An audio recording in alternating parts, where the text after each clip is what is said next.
Hi అండి అందరికీ. వరలక్ష్మీదేవి వ్రతంకి నేను ఏ సామాన్లు కొన్నానో చూపించేస్తాను రండి. ముందుగా ప్రసాదానికి అయితే నేను మా అంగన్వాడీలో ఇచ్చే పాలు వాడతాను. పరమాన్నం వండుదాం అనుకుంటున్నాను. సో పరమాన్నానికి బియ్యము, పాలు అండ్ కొంచెం పంచదార కొనుక్కున్నాను అనమాట, కొత్త పంచదార. ఈ మూడు కలిపి నైవేద్యం కింద పరమాన్నం చేసేస్తానండి. దాని తర్వాత అయితే అమ్మవారిని పీట పెట్టడానికి, పీట అయితే ఇంకా పైనుంచి దించలేదు, అది దించుతాను.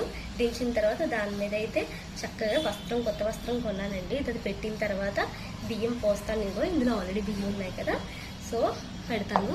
చెంబు ఉందండి, ఇద్దరు చెంబు ఉంది, అది కొంచెం తోమాలి. అది తోమేసి అది పెట్టిన తర్వాత చక్కగా కొబ్బరికాయకి పసుపు అంతా రాసుకొని దాంట్లోని నీళ్ళు పోసుకొని కొబ్బరికాయ పెడతానండి. కొబ్బరికాయ పెట్టిన తర్వాత దాని మీద జాకెట్ ముక్క కప్పాలి కదండి. ఇదిగోండి జాకెట్ ముక్క తీసుకున్నాను, కొత్తది, చీర మీదకి అనమాట, మ్యాచింగ్. అలాగే అమ్మవారికి చీర కూడా పెట్టాలి కాబట్టి చీర జాకెట్ అనమాట, మ్యాచింగ్. ఇక్కడ చక్కగా బ్లౌజ్ అమ్మవారి కలిసి మీద పెట్టేసిన తర్వాత గాజులేసి, కొత్త గాజులు తీసుకున్నాను, గాజులేసి అలంకరిస్తాను. కాసుకున్నాను, కాసు బీరువాలో ఉంది, రేపు చూపిస్తాను. సో కాసు కూడా వేసాను. వేసిన తర్వాత అమ్మకి చక్కగా ఆకు పరుస్తానండి. ఆకు పరిచి 5 రకాల పళ్ళు అనేవి తీసుకున్నాను అనమాట. అన్నీ ఒక్కొక్క రకం తీసుకున్నాను.